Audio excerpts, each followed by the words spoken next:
দেশে আনা হলো মধ্যপ্রাচ্যের যুদ্ধে নিহত আরেক বাংলাদেশির মরদেহ। বাহরাইন থেকে গালফ এয়ারের একটি ফ্লাইটে সন্ধ্যায় হজরত শাহজালাল আন্তর্জাতিক বিমানবন্দরে পৌঁছায় চট্টগ্রামের এস এম তারেকের মরদেহ। এ সময় লাশ গ্রহণ করেন প্রবাসী কল্যাণমন্ত্রী, প্রতিমন্ত্রী ও পররাষ্ট্র প্রতিমন্ত্রী। এ নিয়ে ৩ প্রবাসীর মরদেহ দেশে ফিরল। সরকার নিহত বাংলাদেশিদের পরিবারের পাশে আছে বলে আশ্বাস দেন তারা। বিস্তারিত জানাচ্ছেন নিবিড় সাহা।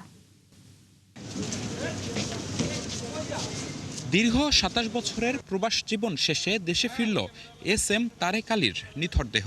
মধ্যপ্রাচ্যে যুদ্ধ পরিস্থিতিতেই প্রাণ গেছে তার। সন্ধ্যা ৭টার দিকে হজরত শাহজালাল আন্তর্জাতিক বিমানবন্দরে পৌঁছায় তার মরদেহবাহী কফিন। মার্চের ২ তারিখ তার ডিউটি প্রায় শেষ পর্যায়ে চলে যাবে। সে জাহাজের ডেকে অবস্থান করছিল চলে যাওয়ার জন্য। এমন সময় একটা ড্রোন সেখানে উপরে এটাকে ডিস্ট্রয় করতে গিয়ে এটা ভগ্নাংশ বা এটা খণ্ডাংশ তার মাথায় পড়ে এবং ইনস্ট্যান্ট সে মারা যায়।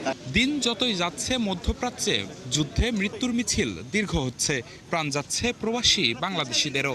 বিমানবন্দরে এস এম তারেকের মরদেহ গ্রহণ করেন প্রবাসী কল্যাণ মন্ত্রী, প্রতিমন্ত্রী ও পররাষ্ট্র প্রতিমন্ত্রী।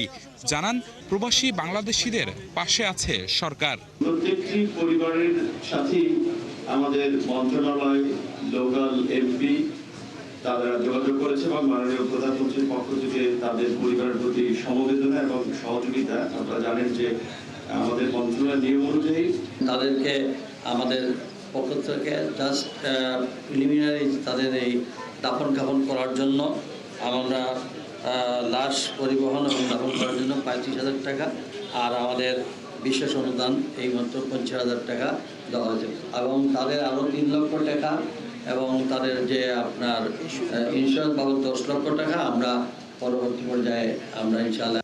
এ সময় মধ্যপ্রাচ্যে প্রবাসী বাংলাদেশিদের সতর্ক থাকার আহ্বান জানান তারা। পাশাপাশি যাদের বাড়তি ১ মাস ভিসার মেয়াদ শেষ হয়েছে সেসব দেশের সঙ্গেও যোগাযোগ করছে পররাষ্ট্র মন্ত্রণালয়। ভিসার মেয়াদ ১ মাস বাড়ানো হয়েছে এবং যে সকল দেশের ভিসার মেয়াদ আরো বাড়ানোর দরকার সেগুলো আমরা ইতিমধ্যেই কূটনৈতিক তৎপরতা চলছে, সেই ভিসার মেয়াদও বাড়বে।